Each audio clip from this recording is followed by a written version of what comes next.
Hello ചങ്ങന്മാരെ, അപ്പോൾ ഇന്നത്തെ video സ്പെഷ്യലായിട്ടുള്ള video കേട്ടോ. എനിക്ക് മാത്രമല്ല സ്പെഷ്യൽ, എൻ്റെ ഇളയ സന്ധ്യതയായ റസാൻ കിട്ടും. അത് അവൻ്റെ 2 ബെസ്റ്റ് ഫ്രണ്ട്സ്, അതായത് ആസമും റസലും വീട്ടിലേക്ക് വന്നിട്ടുണ്ട്. അപ്പോൾ നിങ്ങൾ വിചാരിക്കും ഇതെന്താ ഇപ്പോൾ സ്പെഷ്യൽ എന്നുള്ളത്, സ്കൂളിൽ നിന്ന് എപ്പോഴും കാണുന്നില്ലത്.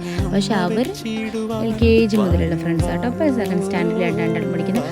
പെട്ടെന്നായിട്ട് അവർക്ക് എന്തുണ്ടാക്കി കൊടുക്കാമെന്ന് വിചാരിച്ചപ്പോഴാണ് എൻ്റെ മനസ്സിൽ വന്നത് നെയ്ച്ചോറും ചിക്കൻ കറിയും കടായി ഉണ്ടാക്കുക. എന്നാൽ പെട്ടെന്ന് തന്നെ നെയ്ച്ചോറും ചിക്കൻ കറിയുള്ള പരിപാടിക്ക് നടത്തിയിട്ട് മക്കൾ നല്ല തകൃതിയായ കളിയിലാണ്. ഒളിച്ചുകളി, ഫോണിക്കളി, ഇതൊക്കെ തന്നെ കളരും പൊളിച്ചൊക്കെ കളിച്ചിട്ട് പിന്നെ അവരുടെ മിസ്സിനെ ഞാൻ വീഡിയോ കോൾ ചെയ്ത് കൊടുത്തിട്ട് ഇതാട്ടോ അവരുടെ മിസ്, സെക്കൻഡ് സ്റ്റാൻഡേർഡ് മിസ്, നല്ല അടിപൊളി മിസ്സാട്ടോ. അങ്ങനെ നമ്മൾ ചോറൊക്കെ റെഡി ആയിട്ടുണ്ട്. അപ്പോൾ എല്ലാവരും കഴിക്കാനൊക്കെ വിളിച്ചിട്ട് ഉപ്പേരി, കടായി, അച്ചാർ, തൈര്, പപ്പടം, എല്ലാവരും കുറച്ചിട്ട് നുള്ളി കഴിച്ചിട്ടുള്ളൂ കേട്ടോ. അങ്ങനെ കുറച്ച് നേരം കഴിഞ്ഞപ്പോൾ ഒരു ഫോണിൽ വീഡിയോസും ഗെയിമൊക്കെ കണ്ട് അങ്ങനെ റസാൻ്റെ അപ്പം ഐസ്ക്രീമും കൊണ്ടുവന്നിട്ട് അപ്പോൾ ആദ്യം ഞാൻ കൊടുത്തിട്ട് അങ്ങനെ അവരെല്ലാവരും ചതൊക്കെ കഴിച്ചിട്ട് അപ്പോൾ പെട്ടെന്ന് റസാലിൻ്റെ ഉപ്പ വിളിച്ചിട്ടുണ്ട് പോകണമെന്ന് പറഞ്ഞു. അങ്ങനെ അവർ ചായയൊക്കെ കുറിച്ച് പോയിട്ട് ഇന്നത്തെ